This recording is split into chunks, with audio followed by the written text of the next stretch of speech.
and welcome to another edition of the Arena Craft Podcast, a show focused exclusively on Magic the Gathering Arena. My name is Arjuna, I'm one of your hosts. Joining us today is not regular co-host, CovertGoBlue, who hopefully in this moment is sitting on a beach somewhere, sipping beer from a coconut, enjoying the hard-earned fruits of his labor. So if you're watching this on CGB's YouTube channel, rest assured that he's got his feet kicked up somewhere and he's just like daydreaming about crushing mono red mages and having a good time. But instead, I'm joined today by one of my oldest content creator friends, someone who I connected with way back in the day, before back when my relationship with CovertGoBlue was just a twinkle in the eye, as it were. And so I would like to introduce back to the show, Rich G. Hello. Former co-host of the Mythic Legendaries podcast. And some might say, including himself, the unluckiest Magic player in the entire world. Accurate. What's up, Rich G? How you doing, my friend? I'm wonderful, Arjuna. Thanks for having me back. It's wonderful to be here. It is also what an honor to be sitting in the throne of the one in Best of One. The well-deserved break. Hope CGB is having a great time not doing Magic stuff. But thank you so much for having me on. I really am glad to have a platform to really showcase my unluckiest Magic player in the world title. So thank you so much. I appreciate it. So today we're going to be going into what makes Rich so unlucky. And this is also going to give us a great avenue to get a little bit conspiratorial. So we're going to kind of peer under the hood at some of the inner workings of Arena to see if we can figure out exactly how rigged it is and to try to get some perspective on what's happening to Rich. And maybe you as well, listener. Come on. I bet it's happening. You know you've thought it, right? You know you've thought it in the back of your mind. So that's going to be the majority of what we talk about today. First, Rich, I just wanted to ask you, how's it been going, man? Because this is roughly what happened, is that you and I started Magic podcast and content creation somewhat around the same time. I think maybe you'd been in it a little longer than I had when I first fired it up. But we were kind of roughly on a similar trajectory. And then you and Mox actually wound the podcast down. That was probably, a year ago? That's something right. like that? Yeah, about a year and a half now, yeah. Yeah, so I'd be curious to hear, why'd you wind it down? What have you been doing in the interim? And where are you now? Sure, yeah. The Mythic Legendaries podcast, I think we actually ended on or around episode 52 or so. It kind of had like a year's worth of content. It might have been 55, something like that. But Mox and I would get together pretty much every week. And it came to a point where we were doing it at the beginning of the pandemic and stuff. And things were weird, and getting together in person was still kind of like, all right, you're good. All right, we're good. So she'd come over and we do our stuff. And things just kind of got weird in both of our lives with the pandemic looming. Her job taking her out of town a lot. She's a flight attendant, and just the general overall interest in talking about our respective games every week just kind of was waning. It was like a little bit. And one day she came over, we were going to do the episode, and I could just tell she wanted to say something. She's like, I don't think, and I was like, you don't want to do the podcast anymore. And she was like, no, I don't. And it was kind of like a relief, which is totally fine. It was like at a point where we were both happy to end it where it was. So we did our last episode that same day. And we talked about doing something here and there, but it really it was just finding the time, energy, and effort to talk about the games. And we were both really, our heads weren't in it. And we definitely didn't want to produce a product that we didn't, put all of our effort into. We're both very much, feel like we want to put out a quality product. So that wasn't happening.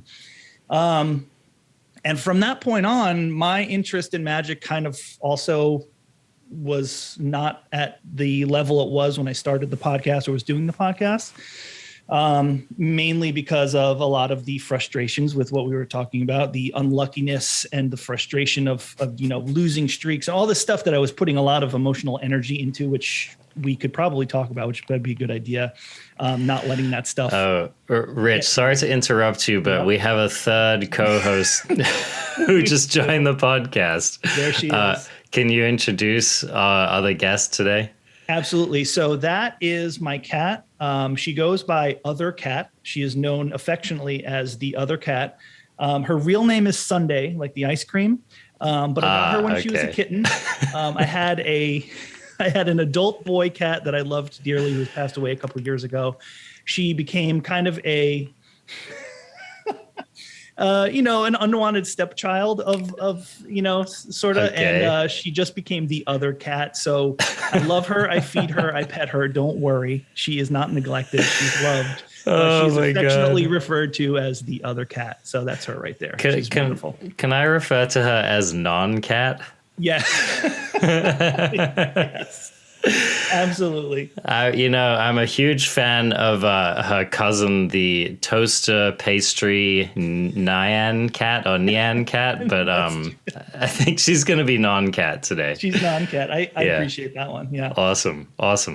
Okay, so as you were saying before you were so elegantly interrupted. And she always needs to be peering over my shoulder. I worry sometimes. But she so we moved on. I moved on. I was playing Magic. I wasn't enjoying it. I kind of just was like, it kind of just became it's I don't know, like play Magic for a little bit, lose a little bit, get frustrated, and I hit that wall. Play, feel bad. Wonder why you're playing. 100%. Exactly. Yeah. So, and you also know I was streaming and stuff too. We streamed with the podcast. We did a lot of sort of crossover. So we did the podcast stuff like a lot of people, content creators do. They stream, they podcast, they do YouTube stuff. I was streaming as well. I had a great community of people from the podcast that transitioned over to when I was just streaming as, an arena player. And it just kind of just fell off my radar. And then this is the pandemic is like full swing at this point. I just kind of gave up on it. I started a business, I started a new band, like a lot of like more like life things were happening and Magic just kind of fell by the wayside a little bit. And then I don't know, within the last few months, I think with Arena Mobile, as we've talked about before we started, the ability to play in other places, let's just say, I don't want to out myself exactly where we're playing. We all know where you've been playing, Rich. and just like just dipping back in with people like yourself and the folks I know on Twitter and the Discord communities, and people are still like, "Hey, where you been? What are you up to?" And that's the kind of stuff that I'm like, you know what? Why haven't I been? And so I started streaming a little bit more. I'm trying to get back on the horse, as they say. I'm playing Magic a lot more. I'm hitting Mythic sooner in the seasons a lot more, which was a big thing for me in the past. I was just like not able to ladder up real fast, like a lot of these pros do. But now I'm feeling a little bit more like confident in my stuff, and a lot of the emotional ties that I had to Magic, which were negative, have gone away, and here I am again. But doesn't mean I'm still not the unluckiest Magic player on the planet. I just deal with it a lot differently now. Okay, you've evolved in your ability to cope with your lot in life. Exactly. So before we get into the specifics of that, what formats do you tend to play? I am mainly constructed. I don't play limited anymore. I haven't really invested money into the game in probably about a year. I play standard, not right now. Right now I'm in historic for whatever reason.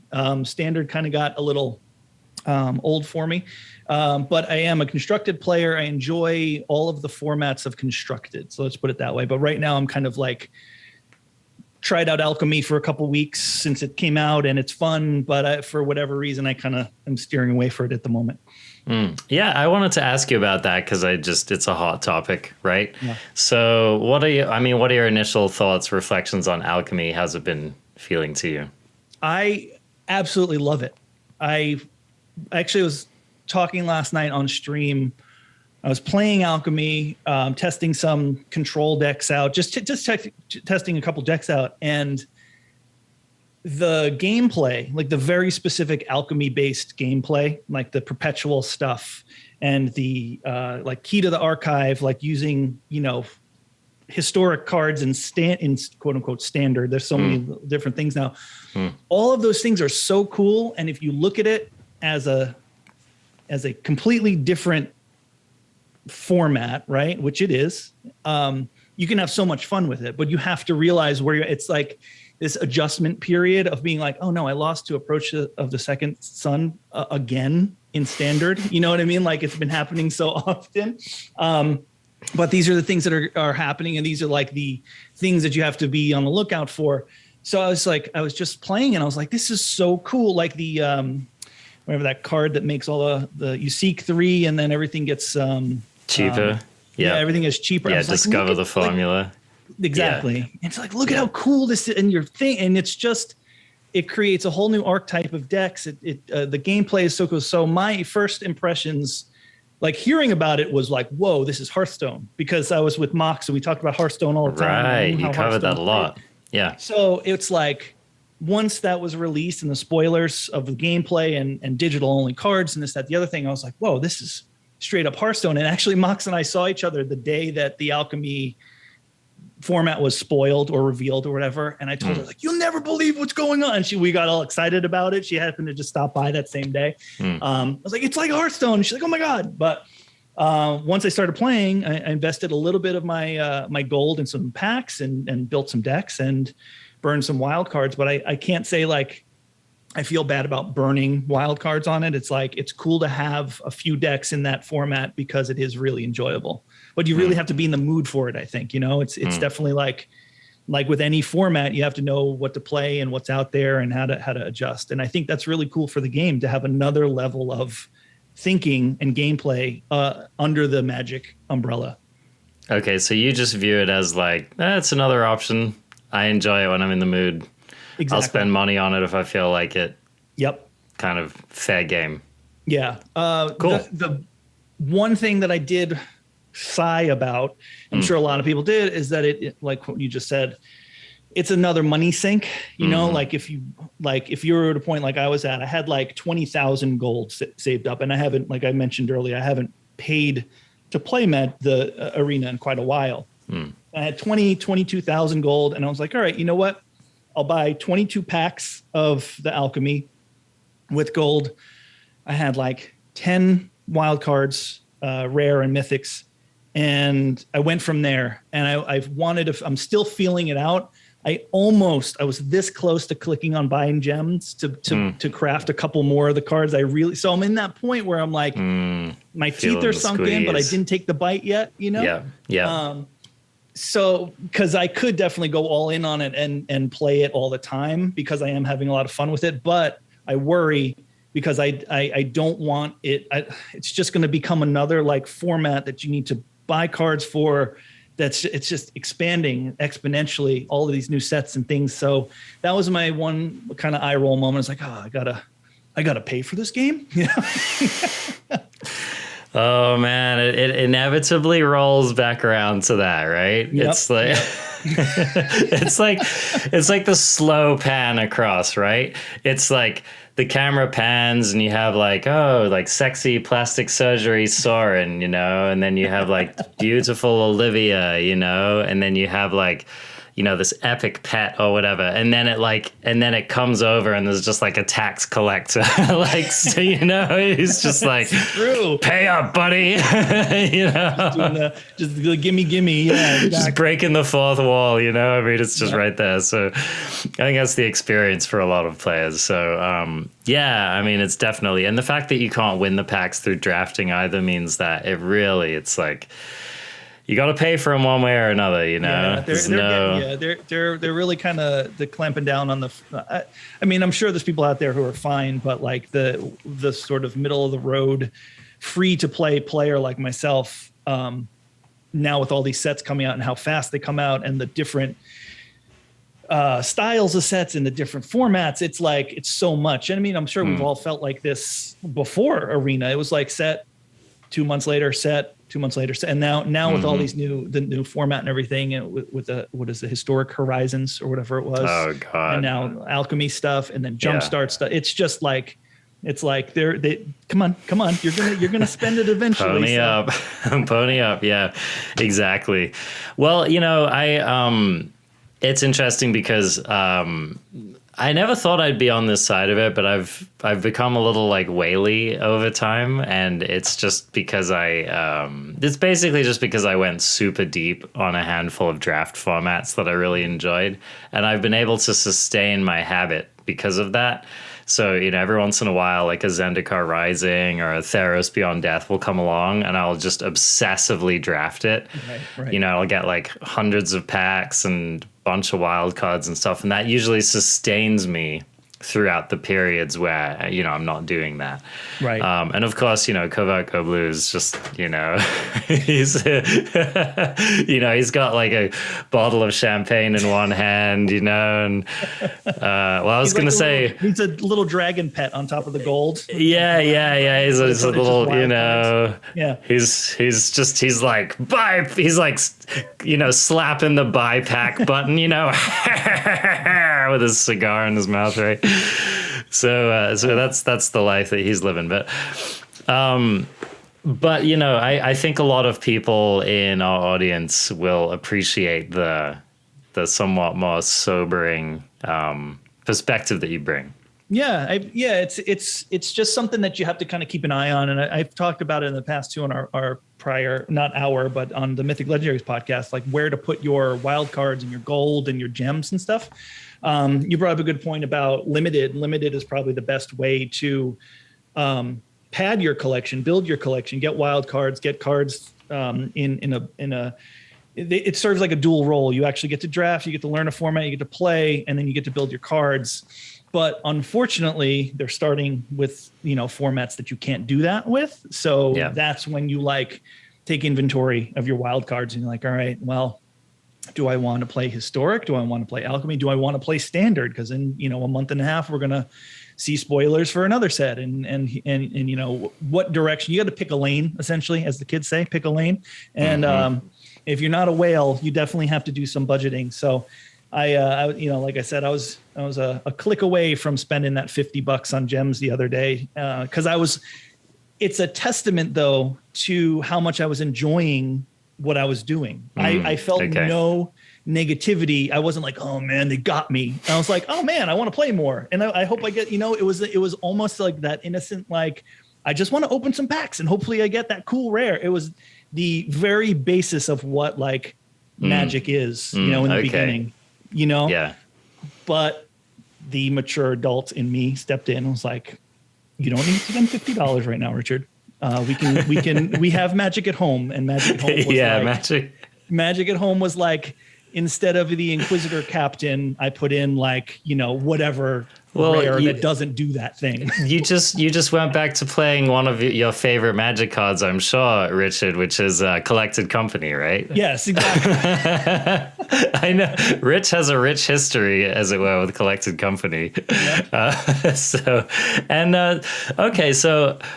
So let's get around to that portion of the show, because I think this is really why we're all here. So, Rich, when was the moment that you realized that you were, in fact, the unluckiest Magic player who has ever lived? I think it came. So I've always had this feeling when I would play a game such as Magic, I was always on the short end of it. Like, you know, if whatever the worst outcome could be in that moment, and it came down from me winning or losing, that specific thing would happen that would make me lose, right? I've always just been like, I just had this dark cloud. So you're like the 95% to win. And you're just always hitting that 5%er. Absolutely. So just a quick aside background to this too. I used to play higher stakes poker as sort of a living many years back. Really good at doing so. And I think this, I don't know what I did to the universe, but at one point, the variance kicked in, and we all sort of, if you play Magic, you've heard the word variance, and you know about, things, statistical things will happen. The worst thing will happen eventually to you if you play long enough. But for some reason, all of those bad things were happening in succession. All of the 5% were happening over and over and over and over again. And I was like, this was real money. This wasn't Magic. This was real money involved. And so I stepped away from poker for a little while and fast forward to playing Magic. And that feeling when I was like, there's no way. Okay, so they had no cards in hand. I need to just play this to win. They drew one. There's no way this is a counter spell or remove a spell or whatever it is. And it happened. And I got that sick feeling in my stomach. Like, no, it's not happening. It was like a nightmare. I was like, no, it's not happening again. And those incidences just kept happening to me. And so fast forward to all right, so this is a prime example of when I think I changed my Twitter handle. You've probably noticed, to the unluckiest Magic player in the universe. I did happen to notice that. Yeah. I tweeted about this the other day. I was in a standard matchup, and I was playing blue-white control in standard, and my opponent was playing an aggressive deck, creatures on the board. I was probably at 5 or 6 life. There were 20. Typical blue-white control against aggro, right? Yeah. At the end of their turn, I memory deluge. I had 12 lands in play. I had 8 board wipes in my deck still. I deluge for 7 into 7 lands. Oh God. Okay. The full spread. The full screen. And I it has the little slider on and I literally just kept. I was like, of course, and it's like at this point too, and I'll do it all. I can call it. Nowadays. I can just feel it coming, and I should, I was like, of course that. So scroll back and forth. I just look at it. I laugh. I'm like, okay, so I take 2 lands, whenever. I'm like, all right. And then it comes to my turn. What do? I draw a land. You draw another land. 8 lands on top of my deck, 12 lands in play, and probably a Field of Ruin in the graveyard. So there's 13 lands accounted for, 26 or so in the deck. 8 lands on top of my deck. And I didn't have anything to search for board wipe or whatever, so I lose that match. And it was at that moment. This was kind of recently where I was like, "This is official. This is official." we locked it in. We lock it up. I'm officially the unlucky, and it's not just like this one thing had happened, and I'm like, I'm the unluckiest person in the world. These are the things that happen to me all the time. What is the worst case scenario? Oh, they have Ajani, the Ajani Planeswalker that exiles all your stuff if you're at 30 life or whatever, right? I think this is actually my Twitch preview video I put up a long time ago. Okay. I was in a heated ladder match, and I had a board full of creatures. They were at 45 or something. I finally stabilized. I just got to get one swing in. They had no cards in hand. Their turn. And then I should call it too. I bet you they're going to draw a Johnny here. They're going to draw, and sure enough, they draw the card, and it comes out as soon as they draw it, because they knew that's the one card they needed. Slam it down, exile all my stuff. Exile the board. And I lose. I couldn't recover. I was playing some sort of deck that couldn't draw cards for whatever reason. Things like that. And the other day I'm playing, when I was playing Alchemy had just come out, and I was playing that mono black sacrifice drain kind of archetype that was floating around. There's 20 lands in the deck, right? There's 20 lands in the deck. I was Village Rightsing and Deadly Disputing and, Lolth drawing a card. There was 9 lands in play, 12 lands in play, and I had drawn 7 lands in a row. And I changed it to my my header picture on my Twitter too, by the way. So if you see my Twitter, it's like 8 lands, 8 swamps in my hand. Oh, I saw that. I saw that. Yeah. And like 2 Meat Hook Massacres in my hand, and like 9 or 12 lands in play. So it's like all the lands in the deck are physically out of the deck, and it was only halfway through the deck. That's the kind of stuff. You know what we call that, Rich? That's deck thinning. Is what that is. Yes. It was all strategically planned. Yeah. Exactly. Yeah. Just straight gas from here on out, man. I mean, this is what I think. This is what I know you for, Rich. I feel like you're the kind of person. I've watched some other content creators. The 2 that jump into my mind are Deathsea and Ash Lizzle. Mm-hmm. Are also notable landlords. And I've watched folks like y'all, like the 3 of you, go through these like successively hyperbolic phases of being like, okay, what if I go to 20 lands? Doesn't seem right, but boom, let's try it out. Oh, okay. 18 lands.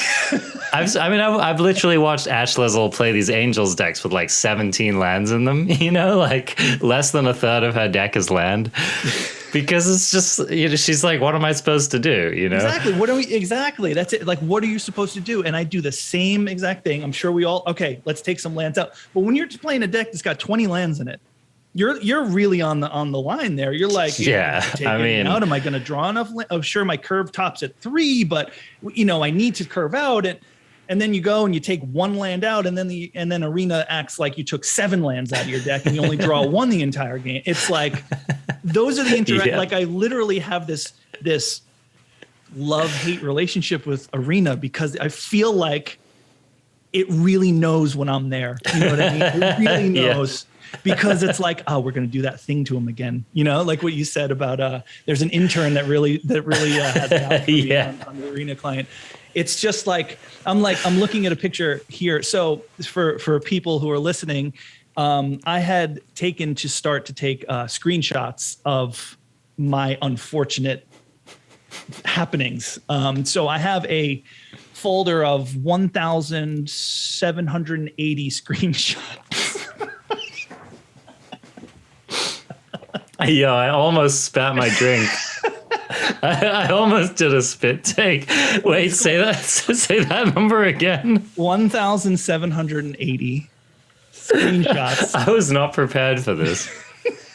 You've got to upload these somewhere, by the way. I absolutely will. Like, I'm looking at one from way back. Like, they start. This is May of 2019. I have 5, 9. 13 lands in play and 4 in my hand. And I'm playing, looks as if I'm playing a draft of some. So yeah, this is definitely okay. So 17 land deck. 17 land deck. And basically all of the lands. I have 1 creature out and 1 artifact. It looks like a Guild Globe or something in play. So I just, next screenshot from the same day. I'm playing standard, it looks like. I'm playing some Grixis control. Your opening hand, opponent goes first, 0 lands in my hand. It's, a Thought Erasure, a Nicol Bolas, a Discovery Dispel. It's all of these, and then this is great. The next picture, I'm just literally just randomly clicking. It's the same deck, but I have 3, 6, 7, 8, 9, 10, 11, 12, 13 lands in play and 4 in my hand.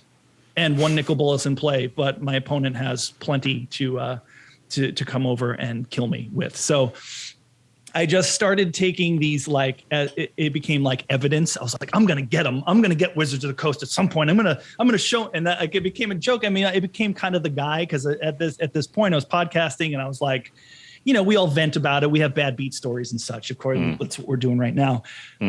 But I had mentioned at one point, I'm like, I'm going to print all these out one day and I'm going to march into that office and I'm going to see all the WotC execs on this table. I'm going to slam down this folder. I'm like, what's happening here? What is going on behind the scene? You know what I mean? I just have this rage because it's like human beings recognize patterns, right? Like we're very good at recognizing a pattern. And with Arena, you're playing so many matches. You know, you're in real life, you don't get to play this much, obviously. On Arena, you play dozens, if 10, 20, 30 matches in a couple hours, you know? You start to see stuff. And then it becomes like, it permeates like the community. And it becomes like when Bone Crusher Giant was in Standard, right? If you were on the draw and you play your 2-drop always got Bone Crusher Giant, right? Like that would always happen. If your opponent played a red source, there was no way that on turn 2 your thing wasn't dying. It just becomes a thing, right? So then you're like, what do I do to stop that? Like, what do I do? Why is this happening? And that, so for me, I might sound like a crazy person. I should get my hat and put it on. Well, do you have one? Do I have my? Do I have one?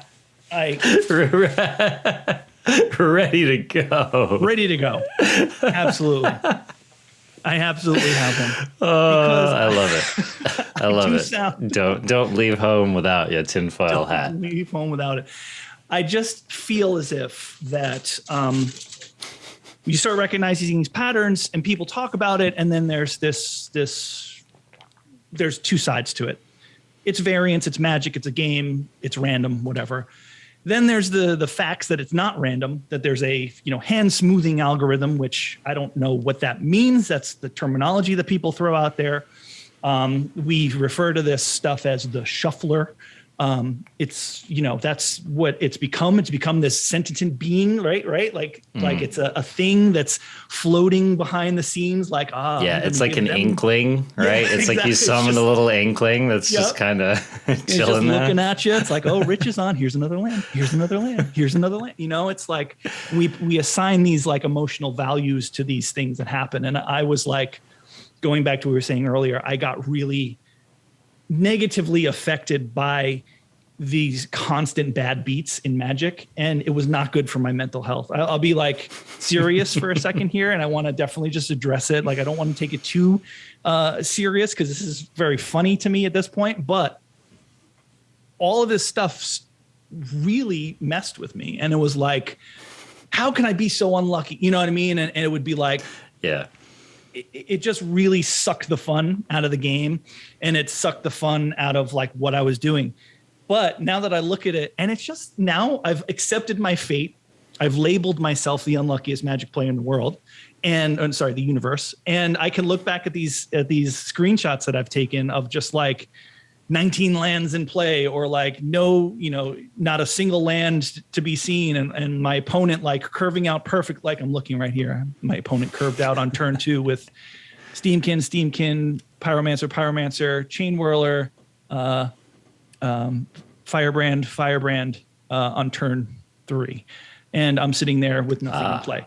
You know what I mean? Like, and then there's that part of it. Like, why do my opponents always have it? We always say they never not have it. Didn't right? have it. Yep, exactly. So sorry. I want to there's a lot of information there, but once I get going, once I got the hat on, I can talk for hours.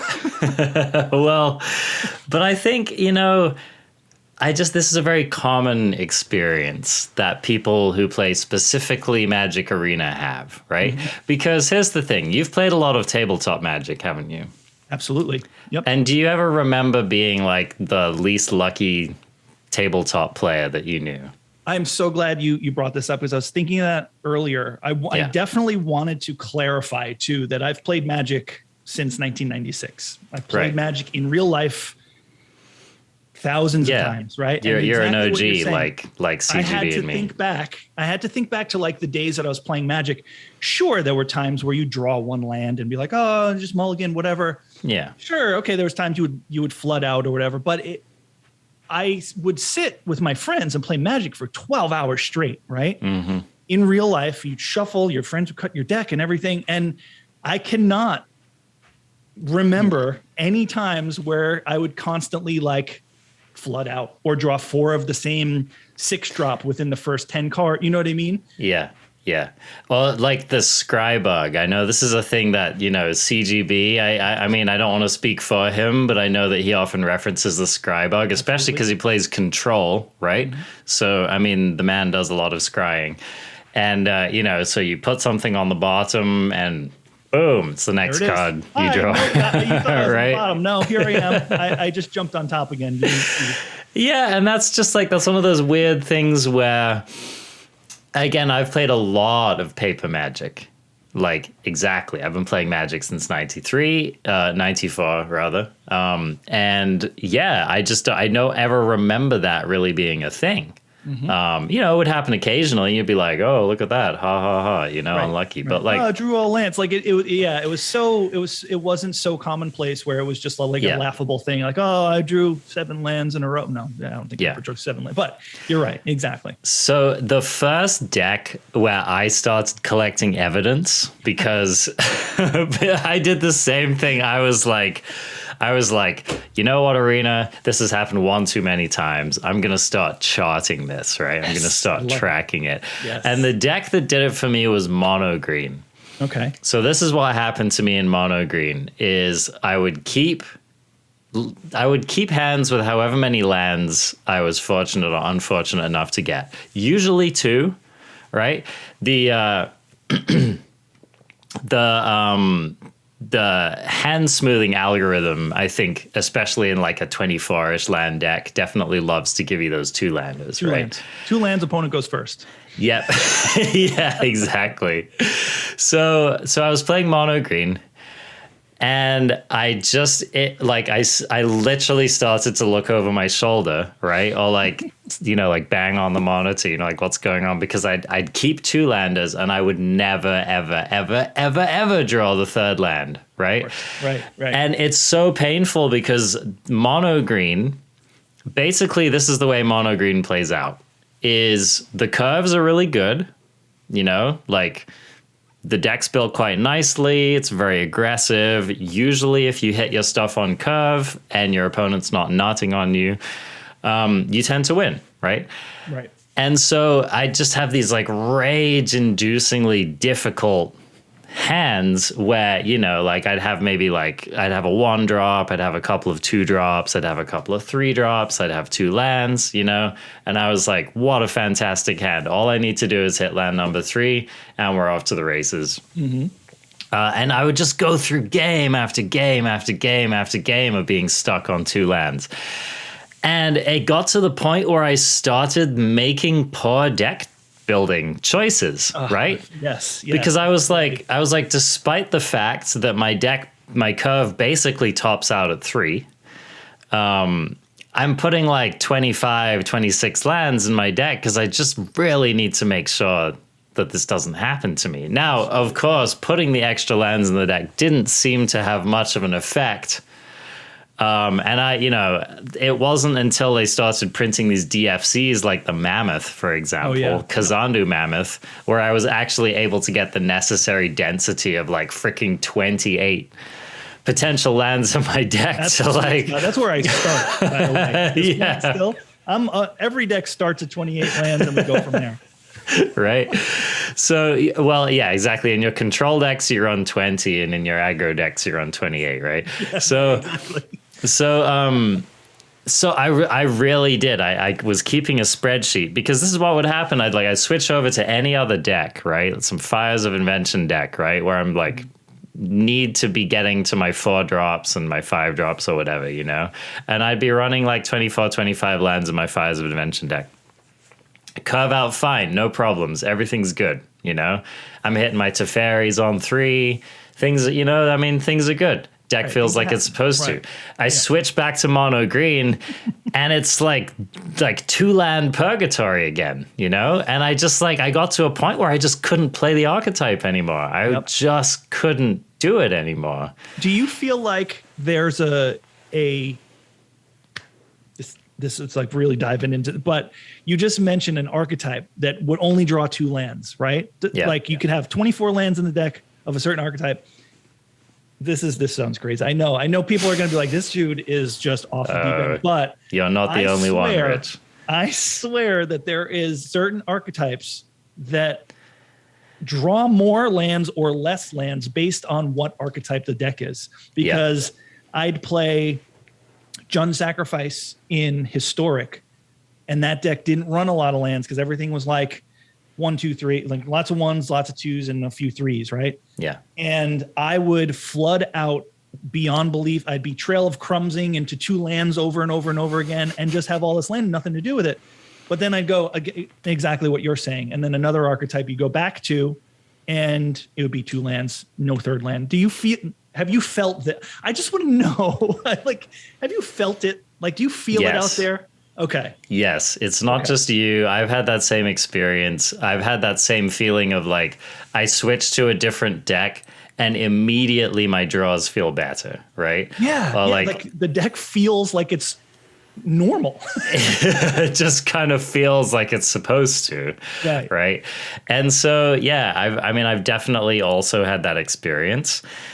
And, you know, it is weird because it makes you think like, come on, would they really do that? Right. Would they really program that in? And I don't. So where I'm at with it now is I think that, so that are algorithms, right? Especially in best of one, there is algorithms, and some algorithms just punish some decks more than others. So for example, if you're playing Is It and you just have like a billion cantrips in your deck, like you're gonna hit your land drops, you're gonna find stuff. Of course, you'll still get unlucky sometimes, but the whole deck. I have a few screenshots of my 3 land expressive iterations on my phone when I play on mobile. I have at least 6 screenshots, and I'm not making this stuff up. I wouldn't come into a public forum and make this stuff up, but I have a specific expressive iteration screenshot folder of the times that I get 3 lands on my. Okay, sorry, I interrupted. Go ahead. You're good, man. This is why you're here. So I think it makes sense that some decks are just kind of designed to keep you churning through to finding what you need. So of course your Is It deck is not going to get mana screwed as often as your mono green deck is, right? So I acknowledge that, but even that notwithstanding, I couldn't help but noticing that some of my lists just seemed to curve like they were supposed to, and the other ones would always struggle, no matter what I seemed to do. Right. So this definitely got me to just wondering. And I have noticed, I'm a best of 3 mage as well. I would say I play about 50-50. And I've noticed the best of 3 feels a lot more like it should. Yes. I feel like the randomness feels more random because it is. It is.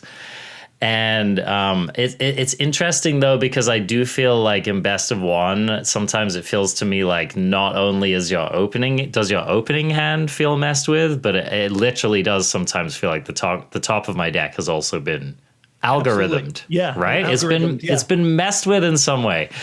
And I just... It's weird. It's one of those things where as much as I want to write it off, it's just hard. It's hard to fully let it go. I would be completely okay with hearing that there is something, that there is a specific algorithm. Obviously, details, I don't care if there's the detail. I just want to hear. This is how much this has affected me, right? You can hear the anxiety in my voice. I want to hear somebody say, yes, there is something happening within the randomization of your deck across the archetypes that determine draw, deck randomization, land draw, whatever. Just one of those things. Yes, the amount of lands that you draw is predetermined in an archetype or something of that nature. Because it would just make it would give a reason. It wouldn't leave me sitting here being like, I'm the unluckiest person in the world. I don't want to play Magic anymore because it hurts my feelings. You know what I mean? Yeah. But, so let's talk. I want to talk about a few other things that have happened to you, which have felt really nasty. So, Collected Company. Yes. I know that this is a card that you enjoy. Enjoy in quotes. So I remember seeing a screenshot. You had a series of screenshots that you had posted after a day of playing with Collected Company. And let's see, I remember in those screenshots, I think one of them had 4 Llanowar elves. Sounds in the Rich G wheelhouse. Those were the only creatures you had, 4 Llanowar elves. There was another screenshot where I think it was your 3 other Collected Companies and then and then 3 lands. Right. I have such undeniably bad luck when it comes to those spin the wheel kind of cards. Yeah. It's like, and the worst part about it is I feel like the result in my options that are presented to me on the screen, like the memory deluge I mentioned earlier, it's like somebody is laughing about it. Somebody is like, let's give them 3 Collected Companies and 2 lands. Let's do that this time and see how he reacts.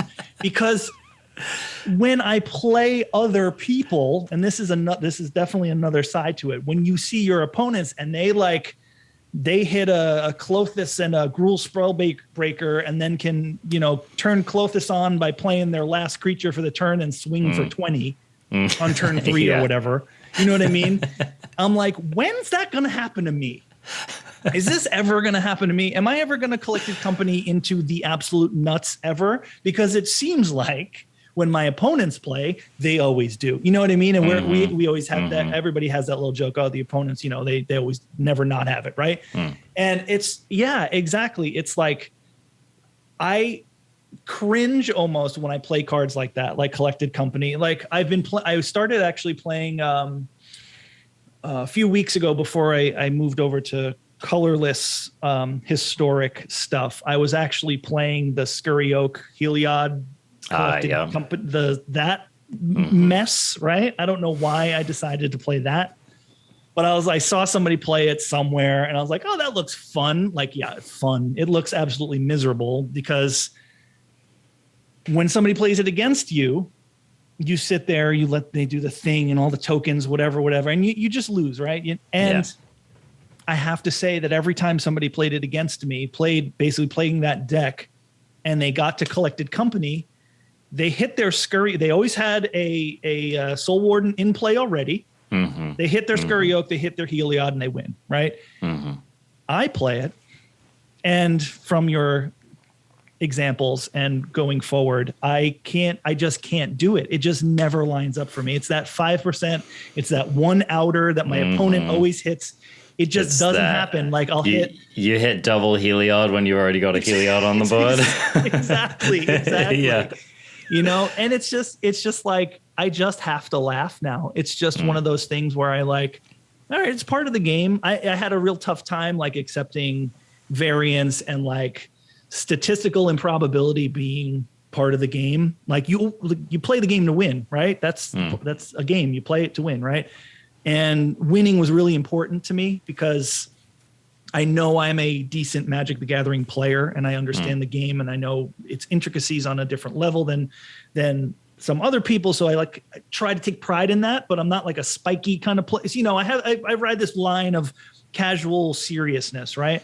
Yeah. And I feel like the players who are good players never have bad luck, but it's people like me who always have all the bad luck. And it's like, can I just have one of those days where I hit the combo off the Collected Company, or can I just have that turn 1, 2, 3 in mono white in standard where your opponent's dead because you curved out perfectly and they can't catch up kind of thing? And no, I can't, because that's not how things work for me. I have to gloat because I think the luckiest and most explosive mono white opening I've ever had was actually versus CovertGoBlue. No way. in one of our showdowns. And let me see if I can remember what it was. It was in the Eldraine standard. And I'm trying to remember what the turn 1 life gain. Oh, it was the cleric that makes an angel when you're at 27 life, yes. Right? Yep. Okay. So turn 1, I hit one of those. Turn 2, I hit 2 more of those. All right. And then I'm trying to remember what else was in the deck. So on turn 3, I hit the, I think maybe I hit a Heliod. So No. This is what I did. Turn 3, I hit the Queen. Right. Yeah. Linden, right? Linden, right? Yep. Turn 3, I hit Linden, swing with all of my dudes, and then get to 27. And then already I got to 27 exactly on that turn and made 3 angels. And meanwhile, I was on the play, of course. Meanwhile, CGB had just gotten around to resolving like a turn to, I don't know. He was playing some blue-red spells deck or something, right?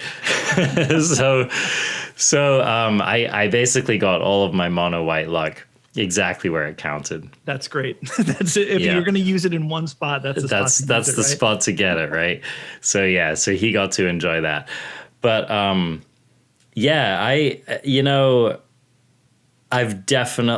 describe myself as like I'm like a low-key conspiracy theorist. And here's the thing. So this is another thing that interests me a lot. I don't tend to be a flooder. Mm-hmm. It must be nice, right? I mean, it's not that it doesn't happen to me. I like ramp strategies. So, I'm kind of prone to flooding, but I don't feel like it happens to me any more often than it needs to. Must be nice. But I do, but his like, so it interests me that like some people are real like shuffler truthers, right? And some aren't, right? Or some people are real like, okay, one thing that I really am is I'm a matchmaker truther. Oh, yes. That's a whole nother. And for me, I honestly don't even feel like, I feel like it's not even a conspiracy theory. Like it's real, right? It's just provable. Yeah. I mean, I don't, anyone who thinks that's not happening, I don't know what to say to them. Like literally, I just don't know what to say to them, And so, I've definitely become a matchmaker truther. And for me, that's like the part of the game that probably feels the most rigged. Yeah, at the moment. Absolutely. I feel like, I always, when I get in that zone, the matchmaker sort of like, oh God, I'm playing this. And then of course I'm playing my worst matchup, or it's a mirror match and they're always on the play on the mirror match and they're always drawing the good stuff and I'm not. I always lose my mirror matches. I always lose them. And it should be a lesson. Like at this point, I should be playing out my mirror matches. You should just be teching right? for the mirror. Yeah. And that's what a smart like Magic player who wants to learn from their mistakes, right? Like take this experience and learn from it. I am auto concede. Like once I play my deserted beach and they play their deserted beach, I'm conceding. I'm like, I'm done. Out. I'm done. I'm not here for this. Yeah. The one that hit me the hardest was I was playing Standard 2022. And I love that format, by the way. And one of the reasons I got known for playing the Simic ramp deck. And one of the reasons I think I enjoyed the Simic ramp deck so much is that no one else was playing it. Right. And so it was like my way of hacking the format is if literally no one else on the ladder is playing it, I'm not going to play against it. So, but I remember that I switched over after playing for like an absurdly long amount of time. I switched over to a Golgari deck. It was like a Harness Infinity deck with, all the usual suspects, Binding the Old Gods and Lolth and Value for Days kind of a thing. And I was streaming, and I would say 80% of my matchups were Golgari, and it literally got to the point where people would play that whatever that tapped Golgari Snow Duel is. I don't remember the name of it. Right? Yep. It's like a very common play, right? As your opponent is on the play, and they go, turn 1 tapped Snow Duel, and I literally rage quit. I rage quit the stream after the 20th turn 1 Golgari. I mean, I was just done. Yeah. I just didn't want to. I didn't want to get hurt anymore. Yeah, and that's it. Reminds me of you because I had that feeling of being in an abusive relationship. Yeah, it's 100%. It's exactly what it is. Yeah. Yeah, and I can't handle the heartbreak anymore. I just, because here's the thing, right? I don't know why we forget that this is the way it is, but I feel like we come to every arena session like a toddler on their birthday, right? Where we're like, oh, I'm gonna play this sweet Golgari deck that I brewed. I've been thinking about it all day. I'm stoked for whatever reason, even though I got, the cold sledgehammer of cruelty last every single time I loaded up the client. This time's going to be different. It's going to be different, right? It's going to be a good day. And I'm stoked about Magic today. And I just want to play a couple hours of good Magic and have a good time, right? And then it's like, turn one, tapped Snow Duel. The first. Like, you thought. Turn one, turn two, Soaring Thought Thief, right? Turn one, Crab, turn two, Thought Thief on the play every time, right? And I'm sure you have things to say about this. I'm sure that Ruined Crab. You hit my one of my trigger points. Yeah. You have some history with Ruined Crab. Oh God, So I do. In fact, I was playing Historic yesterday, and rogues have gone away, right? We've made do. Okay, we abused the system enough, and we're moving on. And it's like the in the Texas Chainsaw Massacre at the spoiler alert at the end, the girl's in the pickup truck and she's terrified, but she's driving away. Yeah, and who comes out onto the road at the last second is Leatherface wielding his chainsaw around. And you're like, I thought you were dead. Thought you were gone. So yesterday I was playing. I was covered in blood in the back of a pickup truck trying to play some Historic. I'm like, all right, I'm just going to play a couple more, doing that whole thing. Turn one, Ruined Crab. All right. Okay. Turn one, Ruined. Okay. I'll see what's up, right? I'll see what's happening. I'm a better Rich G now. You know what I mean? I was trying to be engaged. I want to play the matchups, Turn two, Ruined Crab, of course, right? Right? Like, of course. No other thing would happen. And of course, I think I literally would say, oh, of course. Turn two, Ruined Crab with the follow-up Evolving Wilds. The Evolving Wilds, the fetch land, right? And mill for 12. And okay, concede. We're good. Then today I'm playing again. I was playing I streamed earlier, playing a couple quick matches. They're on the play. They play the flip black blue flip land, whatever. Yeah. I play my colorless land, and there's a stick. And I'm like, why is there a stick? And here comes the Thieves Guild. Was Thieves Guild Enforcer? The Thieves Guild Enforcer, yeah. Right? And as soon as it hit the board, I didn't even let the animation go. I hit escape, and I conceded. It is like a knee-jerk, no thank you, I can't deal with this ever again kind of thing. I do not want to sit through it. Absolutely not. Because they're going to win. Like, I have faith in my abilities of playing Magic, but up against certain archetypes, because of who I am and the luck that I run, I'm like, I'm not even going to put myself through it. I'm just going to move on. You know what I mean? And especially rogues are just, I'm sweating thinking about it. Well, I'm glad that you've decided to just end the cycle, just walk away and move on to match. to bigger and better things. I appreciate that. So we're about to move out here, but I just wondered, I'm sorry to put you on the spot if it is this way, but I was just wondering if you have if there's any story that comes to your mind to just bring us out on a real nightmare of another one of the unluckiest matches you can ever remember yourself having played. As I scroll through, I'm scrolling through my memories of these screenshots too, which could probably jar some awful memories. I did. Oh, here's my opponent's graveyard that has it's turn 4 and they have 3 quenches in their graveyard and a growth nice. spiral. And I was actually paused on one earlier. My opponent it was turn 3, and my opponent it was turn 4. Sorry, turn 4, and my opponent had 3 thought erasures in their graveyard. And that's my screenshot. These are like the little little pokes that are just like how opponent. I did want to bring up something as I think the occurrence of your large casting cost 1 or 2 ofs in your deck showing up in your opening hand or in your top 10 cards, because that one has been getting to me lately.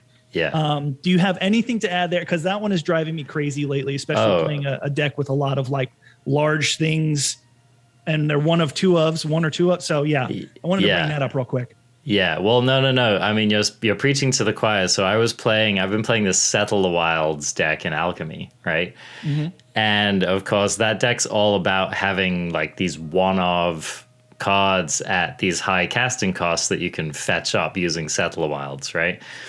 And so when I first made the deck, my curve went up to 9, right? I had Jadzi at 8, and I had the Terrask at 9. And I was like, seems fine. That one-offs, how often am I going to hit them? As it turns out, every single game, Rich.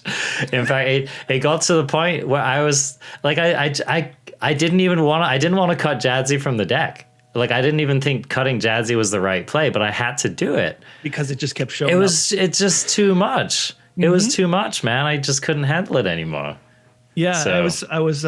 It's infuriating when it happens over and over, because you're playing a certain deck, right? You want to play this deck and you want it to ideally you want your deck to function in the way where it's curving out correctly. You're drawing the early cards early, you're drawing the later cards later. That's not always going to happen. Okay. Sure. It happens. Right.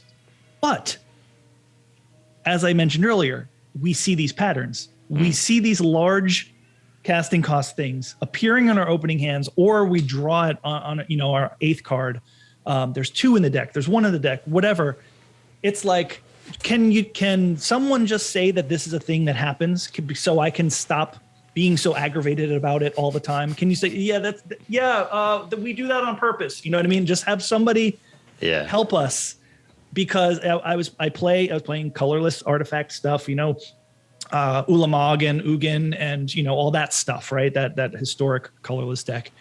And I was on stream and I was playing it over, and I played it in a historic event, and I didn't have any photographic evidence, but I think y'all can see that this stuff, I'm not making this stuff up. This is real stuff. I can post a lot of pictures of other things, but every single match that I had, I either drew. So I as we were talking about earlier, I trim the deck in a way that is not beneficial to the overall function of the deck. But these things happen so frequently that I'm like, I got to take these things out because I don't want to draw 3 Ugins in my opening hand all the time. Yeah. So I trimmed down to 2 Ulamogs, 2 Ugins, and 2 6 casting cost Ugin, right? Yeah. So there's 6 large casting cost things in my deck. And every match of that historic event, I would either draw an Ulamog or an 8 casting cost Ugin, or the 8 casting cost Ugin and the 6 casting cost Ugin in my opening hand every single time. So that's 6 cards out of 60. So that's 10%, right? I don't want to start getting into the math. I was awful at math, but I know the math is bad there. So you're just hitting 10% or after 10% or after 10%, yeah. So, all right. So you had asked, it's great that you asked this question, and we were talking about these large casting cost things and 1-ofs and 2-ofs, because 2 of the most recent things that happened that I can remember vividly. So I'll give you these stories to prove that I'm very, very unlucky. Okay. The first one happened today. This is 3 things that happened today that were really, really 1%er, chances of happening that happened today. I'm playing historic again, playing my, colorless deck, whatever. I was on the draw. So my opponent played that 1/1 artifact shapeshifter. I don't know what it's called, but it's just a 1/1 colorless every creature type, right? Yep. Okay, so I play my play my whatever I play, colorless land. Okay, go. And then my opponent plays another. The land colors were red and white, so it's like, okay, they're up to something. They play their second land. Kind of tempered steel. They play the Colossus Hammer. Oh, hammer and then time. They play Resolute Strike. Is that what it's called? The one that attaches it. Yeah. The one casting cost, one white, attach it and go. So my opponent and their first 7 cards had their combo. They attacked for 13 or whatever it was, and this was my turn. This was their turn 2, right? Yeah. They had their thing on turn 2. Yeah. So okay, good game. So and then another one that happened either yesterday or the day before, and this is what kind of prompted me again to just not give up my title of the unluckiest Magic player. I was playing Historic. We're on the play. No, we're on the draw again because it happened on their turn 4. So my opponent plays a red-green Stomping Grounds. They play that minion, the dragon minion, right? The 0/1. And I'm like, oh, great. The combo one. Yeah. Now, mind you, I know what they're up to. We all know what they're up to, right? And they didn't mulligan. This was a keep 7. I kept 7. We're fine. I'm like, all right. I had an extinction event on turn 3 if I needed it. We're good, right? Okay, they play their minion. And they go, okay, I play my land. They go. They play another minion. They attack for 0. They did the little ha-ha. Oh, God. For 0. Okay, cool. Damn. All right, we're good. So I play my second. They play their third land. So no, I guess it was on turn 3 then, huh? So they play their third land. They play Infuriate Giant Growth on one of their minions. Yeah. So they make it a 7 or 6, whatever. They can trigger the thing. They do the thing. Does. Yeah. And I'm like, oh, come on. No, don't do it to me. They attack with both minions, and because they attacked with 2 minions, they get 2 triggers, apparently. Because That's how it happens. The 7/7 Old Gnawbone, right? Yeah. The 7/7. So that came into play, and I'm like, okay, I'm all right. Okay. I'm taking 10 here. We're good. I can extinction event. Yeah. And then a second dragon hits the battlefield. And it's the Another one. The double striker. And I'm like, okay, we played a game of Magic. That is me. That was probably the last card in their hand too, huh? Yeah, it was. No, 100%. I did. So for this story does have photographic evidence on my Twitter. If you zoom in to my opponent, they have no cards left in hand. They had the absolute perfect nuts by turn 3 to just do the thing. And let me tell you, Arjuna, so many times I want to do the thing in Magic. It's part of the game, right? You want to do the thing. I think I might have done the thing like twice in 25 years. Like overall, the entire time I've played, and I've played combo decks, and I've done everything I could to like feel good about being like, oh, I did the thing, like I played Cadaverous Bloom when Cadaverous Bloom was like a standard deck or whatever, back in the day. That was my favorite deck to play. And like when I got to do the thing, I played City of Solitude and drained my opponent or whatever I had to do. I did the thing, and now that's 25 years ago.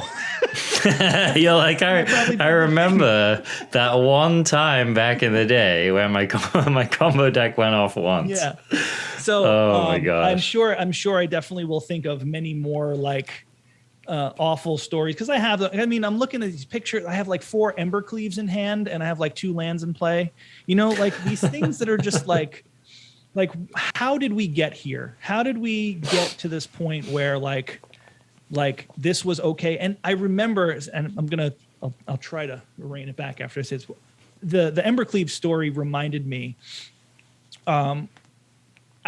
This was when in my infancy of thinking something was weird, right? Things have started like, why am I seeing 4 Embercleaves on turn 2 and like whatever. Why am I drawing 2 of this, 2 of this, 2 of this, and 1 of these? Like these weird patterns of repetition. Yeah. So I was on Twitter, and this was a couple of years ago, and a more well-known streamer, Magic player, posted like, "Oh, look, it must be nice to have 4 Embercleaves." Like I was like, oh, somebody else sees it too. It was like a moment. I was like, oh, and I replied. I don't use Twitter much. I vent. I'm like, that's my Twitter thing, right? I'm like, oh, look what happened to me again. You know what I mean? But it's funny. It's whatever. Not, I like to just show the world and not making it up. But anyway, so I replied and I was like, I kind of was like, okay, so has this been happening to you a lot more lately? Because I've been noticing that I've been drawing a lot more of, my 4 Embercleaves at a time or 4 Torbrands. I like went on this like diatribe. Yeah. And a well-known Twitter person replied to me in a not so friendly way, like kind of making fun of me. And that hurt my feelings. And that's when I knew I was like, okay, if I'm going to have these feelings, keep it to myself or just keep it jokey, as I sit here with a tinfoil hat on my head. Because, they were like, it's variance, it's statistical, it's going to happen. It's not going to be magic if these things don't happen. I'm like, but in my head, like I didn't engage. I was like, all right, you know what? Maybe I'm just reading too much into this. And then I deleted the tweet. I just kind of left it alone. But the thing they said was like, it wouldn't be magic if these things didn't happen.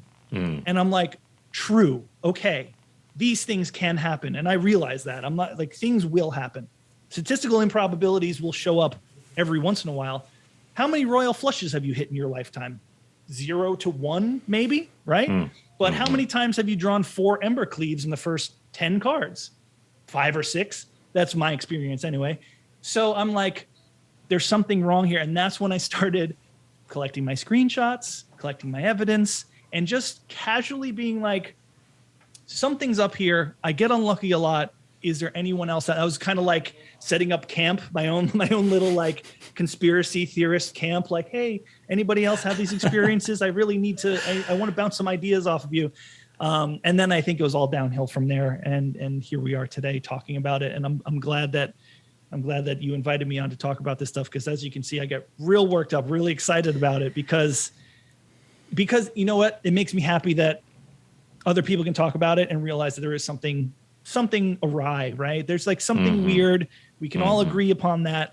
And it is entertaining to see what side you take. You know what I mean? Like that Twitter interaction, like this person was like, that's magic, like shrug guy, like, oh, that's magic. And I'm like, no, it's not, like it's not real magic. So, but yet, I'll sit down and I'll play and I'll laugh through it, because at this point it's, being the unluckiest magic player in the universe. It's my brand. So I got to keep it up. Man, sometimes it's the strongest thing to do is just accept your lot in life and just have a sense of humor about it. And, I really appreciate you taking the time to come on the Arena Craft podcast. Absolutely. And just share your stories with us. So it's an honor. Thank you so much. Yeah. So if you in the audience want to, follow the wildness, which is the life of Rich G's arena experience, Rich, where can people find you, and what's the best way to interact with your unluckiness? Absolutely. So magic related stuff on Twitter, at Mythic Legendary. That's my Twitter handle. It's sort of a rollover from when I was doing podcasts. So it's at Mythic Legendary. And I stream on Twitch semi-regularly again, and that's Rich MTG, twitch.tv, okay. Rich MTG, very simple. If you want to find me there and see these things unfold like in real time and get some clips and get some evidence going, I am forever collecting evidence. So please come join me. Awesome. Jacob Hawken collecting all of that conspiracy evidence. Love it. Well, yeah, thanks so much, Rich. You're one of my oldest content creation friends, and it's always a pleasure to get you on the show for a chat. So, Crafty's just going to reiterate it. CGB is taking a bit of a break from making content. Things are going to truck along as normal with the Arena Craft podcast. Still going to be releasing it on the same day, unless, I don't think anything's going to change with that.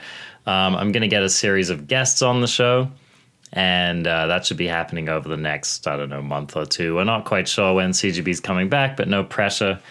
We've had a lot of cool people that I've reached out to, and some people who've reached out to me talking about coming on the show. So I'm actually really excited. I've got some That's great. got some pretty rad and recognizable names of folks who are going to come on the show. So I'm really stoked to unveil that for all of y'all.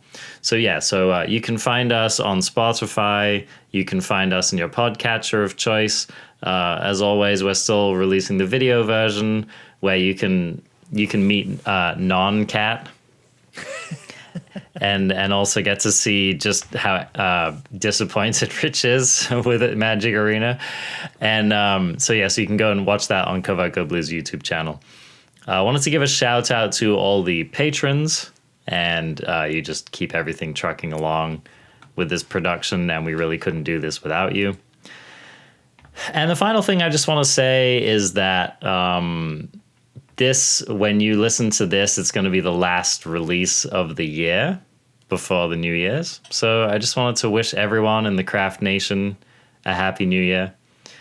And, this is a great time to be visualizing what you want to be doing in the new year, what you want to be getting out of the new year. The New Year is a very important holiday for me. It's maybe my favorite. Actually, New Year's Day is my favorite day of the year. Interesting. Okay. So, just want to encourage everyone to, think about what's coming up and think about what you want your year to look like, and then go out there and be the best version of yourself and be fearless, be courageous. Don't be put off by the variance, as it were. I wish you all a balanced mix of spells and lands going into 2022. Yeah, that's it. So couldn't have put it better myself. So have a wonderful New Year, crafties, and I'll catch you next week.